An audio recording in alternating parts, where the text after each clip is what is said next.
How many times is it that you have failed? How many times is it that you have tried? Perhaps you have failed more than you have tried. But no, you have to try more than you have failed. Only then you could do whatever you want to do, achieve what you want to achieve. Only then you can claim, only then you can tell people, I can't do it because I failed. No, you have to try and fail, and then try again and fail. And you cannot tell people that you failed until you win it. Because failure is not an achievement, winning is. Tell people that you have failed when you have won it. Don't brag about it, don't talk about it, don't ask people to sympathize with your failures. No, people won't. People don't care. It's you who do.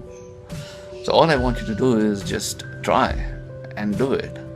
And then you tell people that I have failed trying it, doing it. And then people will sympathize with you. Then you'll not be needing it because you have already won it. Think about it and do it.